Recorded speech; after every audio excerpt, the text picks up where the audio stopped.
तो चाय पर चर्चा में सबसे पहले बात करते हैं आस्था के उत्सव की। पूरे देश में आज भोले की भक्ति के रंग है। आज सावन का पहला सोमवार जो है, सुबह से ही मंदिरों में भक्तों की भीड़ है। बम बम भोले के जय घोष के साथ ही फिजा में भक्ति और उमंग की महक सी मानो घुल गई हो। जी बिल्कुल, कश्मीर से कन्याकुमारी तक शिव भक्तों का जोश देखते ही बन रहा है। खास बात यह है कि 3 शुभ योगों के साथ सावन का ये पहला सोमवार आया है और इसीलिए भी भक्तों का जोश 7वें आसमान पर है। देखिए शिव भक्ति की अद्भुत अनोखी झांकी।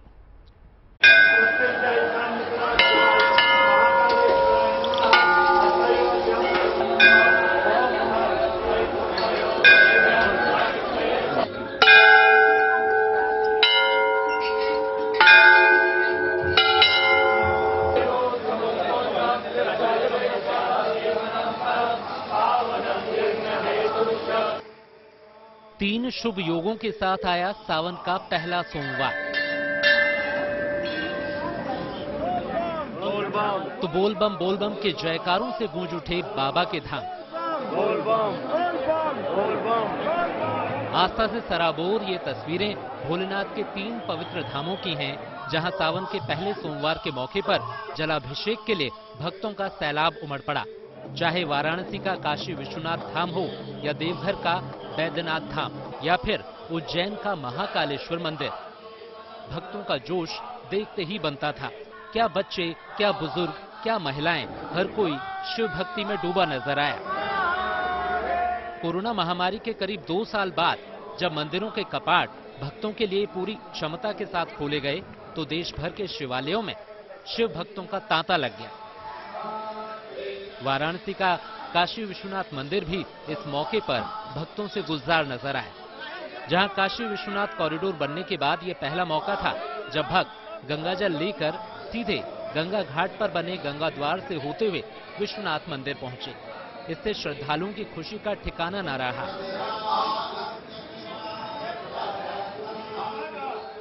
इस गेट से जब मैं आया हूं तो पहले से जो कैपेसिटी जो अंदर रहता था उससे इस बार बहुत ज़्यादा अच्छा है और सावन के उपलक्ष्य में सभी को, जितने भी श्रद्धालु हैं, सबको अच्छे से फैसिलिटी मिल जा रहा है। पहली बार गंगा द्वार से बाबा के दरबार में जा रहा है, कैसा लग रहा है? बहुत अच्छा फील हो रहा है। श्रद्धालुओं के जोश और उत्साह की ऐसी ही तस्वीरें बैद्यनाथ धाम में भी दिखाई पड़ी। वहां भी शिव भक्त सुबह से ही बेलपत्र, धतूरा और गंगाजल लेकर लंबी लंबी कतारों में खड़े नजर आए। प्रशासन की ओर से भक्तों की इस भीड़ को संभालने के लिए खास इंतजाम किए गए ताकि हर श्रद्धालु आसानी से बाबा के दर्शन कर सके। संख्या में श्रद्धालु आए हुए हैं और इसीलिए हम लोगों ने इनको तो पहले ही एक्सपेक्ट किए थे। कल शाम से ही सारे ऑफिसर्स रूट लाइन में, कांवरिया पथ में और बाबा मंदिर के सराउंडिंग में सभी जगह हम लोग कैंप किए हुए थे। उधर उज्जैन के महाकाल मंदिर में भी सुबह सवेरे से ही हजारों श्रद्धालु भस्म आरती में शामिल होने के लिए बाबा के दरबार पहुंच गए।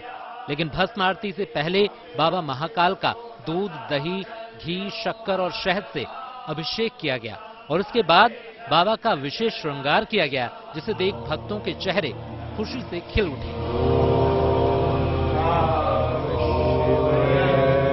सावन के सोमवार पर शिव पूजा का विशेष महत्व होता है, लिहाजा देश के कोने कोने से भक्त बड़ी संख्या में महाकाल मंदिर पहुंचे और बाबा के दर्शन कर शिव भक्ति का पुण्य प्राप्त किया। इस मंगला आरती का नाम भस्म स्नान के कारण ही भस्म आरती पड़ा है, जिसको देखने के लिए दूर दूर से हजारों भक्तों ने यहाँ आकर इस दिव्य आरती का दर्शन किया और उसका जो लाभ है, उसका जो पुण्य है, उन भक्तों ने प्राप्त किया। ऐसी मान्यता है कि जो भक्त सावन सोमवार का व्रत रख भगवान भोलेनाथ का जलाभिषेक करते हैं, पूरे विधि विधान से पूजा करते हैं, उनके सारे दुख दूर होते हैं। खास बात यह है कि इस बार सावन में 4 सोमवार पड़ेंगे और चारों सोमवार पर शुभ योग बन रहे हैं। ऐसे में सावन के बाकी बचे सोमवार पर भी शिव भक्तों का ऐसा ही उत्साह देखने को मिलेगा। वाराणसी से रोशन जायसवाल, देवघर से शैलेंद्र मिश्रा और उज्जैन से Sandeep Kulshreshtha, good news today.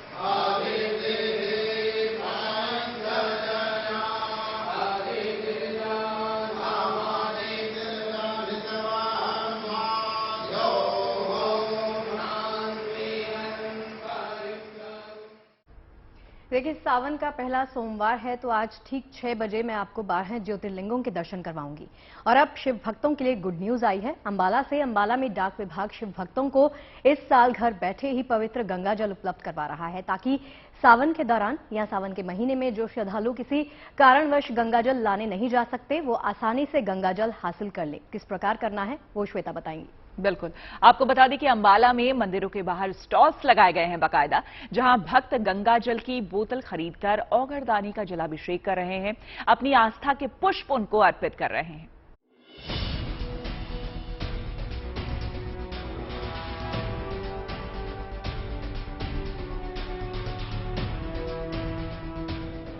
सावन का महीना है, शिवालयों में भक्तों की भीड़ है। हर कोई गंगा जल से देवों के देव महादेव का जलाभिषेक कर पुण्य कमाना चाहता है। मगर जो श्रद्धालु किसी कारण पवित्र गंगा जल लाने के लिए हरिद्वार नहीं जा सकते, उन्हें गंगा जल उपलब्ध करवाने की जिम्मेदारी उठाई है डाक विभाग ने। अंबाला के डाक विभाग के दफ्तर से आई तस्वीरें भोलेनाथ के भक्तों के लिए किसी वरदान से कम नहीं है। इस बार भी अंबाला डाक विभाग ने लोगों को घर बैठे ही गंगा जल मुहैया कराने का बीड़ा उठाया, जिसकी खबर लगते ही लोग गंगा जल लेने के लिए डाक विभाग पहुंच गए। जो भक्त नहीं ला सकते कावड़ के थ्रू अपना गंगा जल, वो हमारे द्वारा गंगा जल से अपना मनोकामना अपनी पूर्ण कर सकते हैं। लेकिन एक बोतल गंगा जल लेने के लिए लोगों को 30 रुपए चुकाने होंगे, तब जाकर उन्हें हरिद्वार का पावन पवित्र गंगा जल मिल पाएगा। डाक विभाग की ओर से बताया गया कि हर साल की तरह इस साल भी शहर के प्रमुख शिव मंदिरों के बाहर स्टॉल लगाकर गंगा जल बेचा जाएगा, ताकि लोगों को आसानी से जलाभिषेक के लिए पवित्र गंगा जल मिल पाए। जितने हमारे मेन मंदिर हैं, बड़े मंदिर हैं, शिव मंदिर हैं, मुख्य हमारा हाथी खाना मंदिर में इसका लगता है। बाकी जितने हमारे सनातन धर्म मंदिर हो गया, जो मेन बड़े मंदिर हैं, सभी में हमारी कोशिश होती है कि वहां पर लगा दिया जाए।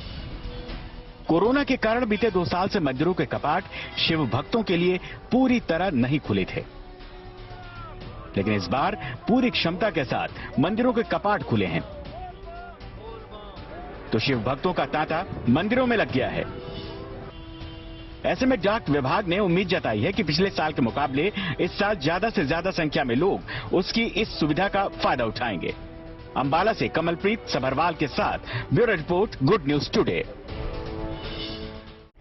सावन के पहले सोमवार कांवड़ियों का जोश भी देखते ही बन रहा है। कोविड महामारी की वजह से 2 साल बाद इन भक्तों को खुलकर अपनी आस्था और जज्बात दिखाने का मौका मिला है। जी, आज बड़ी तादाद में कांवड़ लेकर भक्त शिव मंदिरों में पहुंचे और भोलेनाथ का गंगा जल से अभिषेक किया। रामनगरी अयोध्या में भी कांवड़ यात्रियों की सुरक्षा और दूसरी सहूलियतों का खास ख्याल रखा गया है, ताकि भोले के भक्तों को कोई तकलीफ ना हो।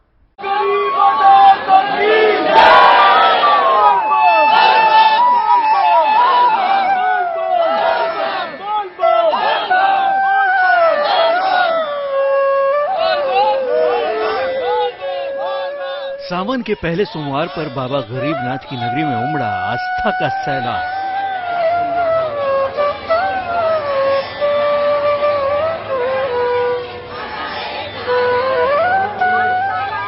दो साल बाद बाबा गरीबनाथ की नगरी मुजफ्फरपुर में फिर से आस्था, उमंग और भक्ति का अद्भुत संगम देखने को मिला।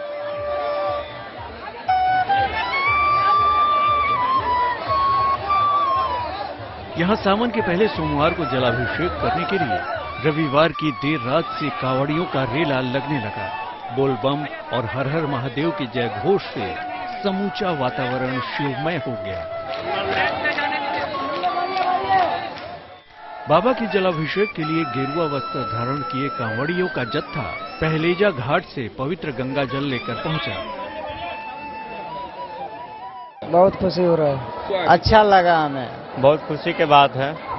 जोश सिर्फ कांवड़ियों में ही नहीं, आम श्रद्धालुओं में भी था। कतारबद्ध हो बाबा के अभिषेक के लिए वो पहुंचे। 2 साल बाद मंदिर खुलने पर सब बेहद खुश दिखे और बाबा की जयकार कर रहे थे।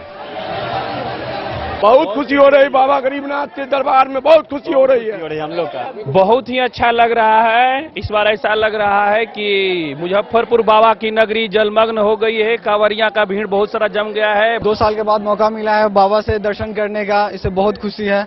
भगवान सबकी मनोकामना पूरा करें। श्रद्धालुओं की भीड़ को देखते हुए कल रात से ही यहाँ न सिर्फ पुलिस बल की टीम लगाई गई, बल्कि सेवा दल के लोग भी जलाभिषेक में श्रद्धालुओं की मदद के लिए जुटे दिखे। 10 बजे रात्रि से 10 बजे से जलाभिषेक शुरू है। पूरी मुस्तैदी से ड्यूटी लगी हुई है। पूरी मुस्तैदी से लगी हुई है। भीड़ तो काफी है। जी जी, भीड़ बहुत ज्यादा है। बाबा के मंदिर में 2 साल बाद जो भीड़ लगा है, उसके वजह से सारे स्वयंसेवक अभी कुछ मतलब जो सुबह में कुछ कम भीड़ हुआ है, नहीं तो रात में सुबह से पूरा भीड़ ही लगा है। अयोध्या में भी कांवड़ यात्रा और सावन झूला मेला को देखते हुए सुरक्षा के खास इंतजाम किए गए हैं। यहाँ पुलिस और सीआरपीएफ की टीम ने मिलकर एक रूट मार्च किया और सुरक्षा सुनिश्चित की। रामनगरी में सावन मेले को कई सेक्टरों और जोन में बांटा गया है और रूट डाइवर्जन की व्यवस्था की गई है। हम लोगों ने सीआरपीएफ पीसी सर मौजूद हैं, इनके साथ हम लोग यहाँ पे रूट मार्च निकाला हुआ है। साथ ही साथ मेले को सुरक्षा के दृष्टिकोण से कई सेक्टरों और जोनों में विभाजित किया गया है। प्रत्येक में शिफ्ट वाइज ड्यूटियां लगाई गई हैं। अयोध्या हो या मुजफ्फरपुर, सावन में कांवड़ यात्रा के दौरान पूरे यूपी में सुरक्षा के जबरदस्त इंतजाम हैं, ताकि कांवड़ियों और श्रद्धालुओं को भोलेनाथ के दर्शन में कोई बाधा न हो, वो आस्था का सफर बेरोक टोक पूरा कर सके। मुजफ्फरपुर से मणिभूषण शर्मा के साथ bureau report, good news today. और चलिए अब आपको लिए चलते हैं दक्षिण भारत, जहां से उत्सव की कुछ तस्वीरें सामने आई है। त्रिशूर में जहां पर हाथियों से जुड़े उत्सव का रंग जमा है। इस अनोखी परंपरा के तहत मंदिरों में हाथियों को भरपेट प्रसाद खिलाया जाता है, जिसमें उनके पसंद का आहार शामिल होता है। इन हाथियों को खास जड़ी बूटियों का भी सेवन कराया जाता है, ताकि साल भर इनकी सेहत अच्छी बनी रहे। तो वहीं आपको बता दें कि रामेश्वरम में हिंदू, मुस्लिम और ईसाइयों के साझा उत्सव की धूम है और इस अनोखे उत्सव में हर समुदाय के लोग शरीक होते हैं। आपसी सौहार्द की इस परंपरा के रंग बेहद खास हैं।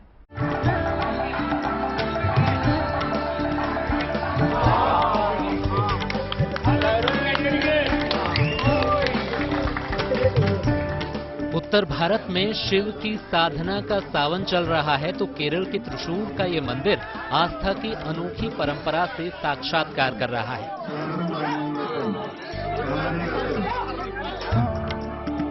हाथियों से केरल और यहाँ की संस्कृति का बड़ा गहरा नाता माना जाता है।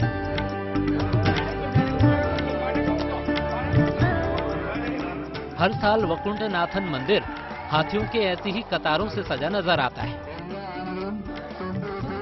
इस त्योहार को आनयुट्टू के नाम से जाना जाता है। एक तरह से यह अनुष्ठान भोजन समारोह जैसा होता है, जहां हाथियों को प्रसाद के रूप में भोजन परोसा जाता है। मान्यता है कि भगवान गणेश के रूप में इन हाथियों के पूजन से लोगों के कष्ट दूर होते हैं। इस महोत्सव के दौरान हाथियों को विशेष भोजन कराने के लिए वडुक्कनाथन मंदिर के अंदर लाया जाता है। यहाँ पर हाथियों को एक कतार में खड़ा किया जाता है और उनके सामने हजारों लोग उन्हें खिलाने के लिए प्रसाद लेकर आते हैं। हाथियों को दिया जाने वाला यह प्रसाद गन्ना, चावल, घी, नारियल, गुड़ और आयुर्वेदिक औषधियों से बनता है।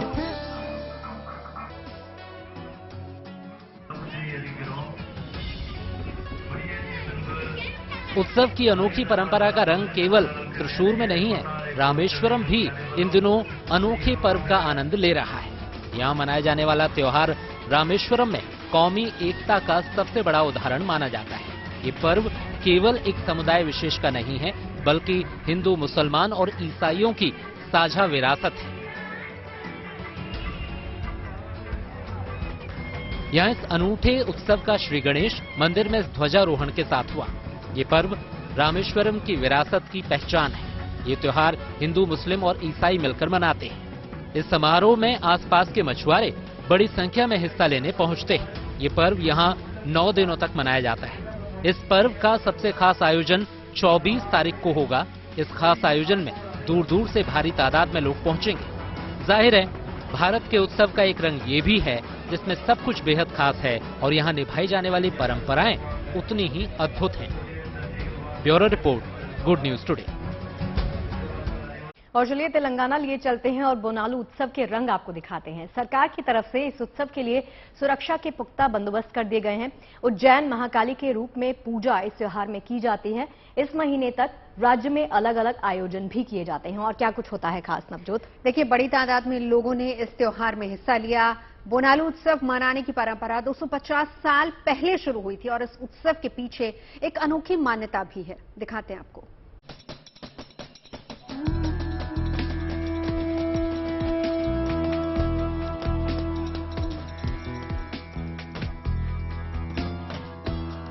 ये भीड़, ये उत्साह, ये उमंग तेलंगाना राज्य के सबसे बड़े उत्सव बोनालू यात्रा के लिए है, जिसे लेकर पूरे राज्य में श्रद्धा और उल्लास का माहौल बना हुआ है। तेलंगाना सरकार ने इसे राज्य उत्सव का दर्जा दिया है।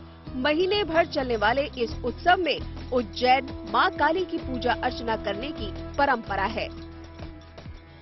बोनालू मनाने की परंपरा 250 साल पहले शुरू हुई थी। कहा जाता है कि तब इलाके में हैजे का प्रकोप हुआ था, जिसके पीछे मान्यता है कि ये मां काली के क्रोध के कारण हुआ था।